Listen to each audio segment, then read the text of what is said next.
This channel does not promote any violent, harmful, or illegal activities. All content provided by this channel is meant for an educational purpose only. মুখ্যমন্ত্রী মমতা বন্দ্যোপাধ্যায় ভাতা ঘোষণা করলেও তাতে সন্তুষ্ট নন group D group C কর্মীদের একাংশ।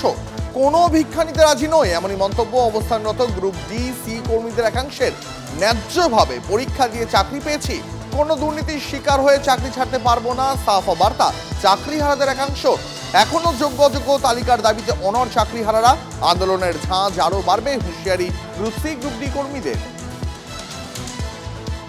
মুখ্যমন্ত্রী যে ভাতার কথা আমাদেরকে বলেছেন তাতে আমরা সন্তুষ্ট নই, কারণ আমরা যোগ্য প্রার্থী, নিজেদের যোগ্যতা প্রমাণ করে পরিশ্রমের মাধ্যমে পরীক্ষা দিয়ে সৎ উপায়ে আমরা আমাদের চাকরি পেয়েছিলাম। অন্যায় আমরা করিনি, অন্যায় এই প্রতিষ্ঠান করেছে পশ্চিমবঙ্গ মধ্যশিক্ষা পর্ষদ, স্কুল সার্ভিস কমিশন। এখন আমরা ভাতা ভিক্ষার জন্য আমরা কিন্তু এখানে আন্দোলন করতে আসিনি, এটা মাথায় রাখতে হবে। আমরা এসেছি, আমরা ন্যায্য দাবি নিয়ে আমরা এখানে এসেছি। কারণ আমরা 7 বছর চাকরি করেছি, তারপরে হঠাৎ আমরা অযোগ্য হয়ে গেলাম। আমরা কেন অযোগ্য হয়ে গেলাম? গতকাল মুখ্যমন্ত্রী Mamata Bandyopadhyay group D group C কর্মীদের কি বলেছিলেন একবার শুনে নেব। আমি এটা বলবো, আমরা যতক্ষণ রিভিউ করতে না পারছি এবং একটা ফয়সালা না হচ্ছে, ততদিন গ্রুপ সি যারা আছে তাদের একটা 25,000 টাকা করে, আর গ্রুপ ডি যারা আছে তাদের 20,000 টাকা করে একটা সোশ্যাল সিকিউরিটি যে স্কিম আছে আমাদের লাইফ অ্যান্ড লাইভলিহুডের, সেটা যদি ওরা রাজি হয় তাহলে যতক্ষণ রিভিউ না হচ্ছে আমরা এটাকে চালাতে পারি।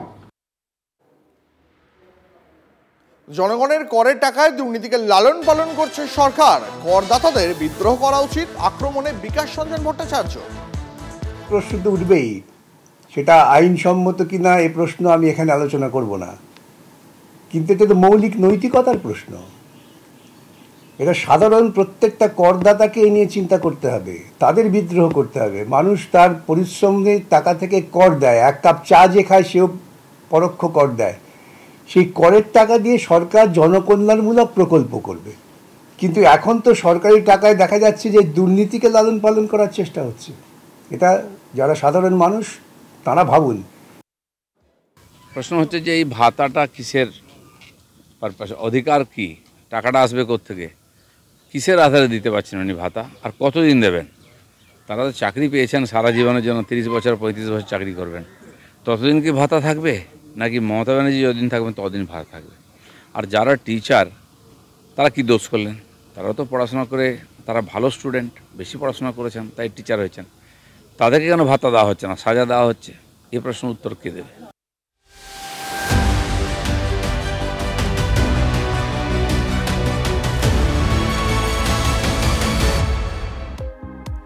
জাফরাবাদে বাবা ছেলে খুনের ঘটনায় গ্রেপ্তার আরও এক। হাওড়ার ডোমজুর থেকে গ্রেপ্তার করে সিট। রাজমিস্ত্রির ছদ্মবেশে ডোমজুরে লুকিয়েছিল অভিযুক্ত ফেকারুল শেখ। এই ফেকারুলকে অস্ত্র হাতে ভিডিওতে দেখা গিয়েছিল। এই নিয়ে বাবা ছেলে খুনে গ্রেপ্তার মোট 5।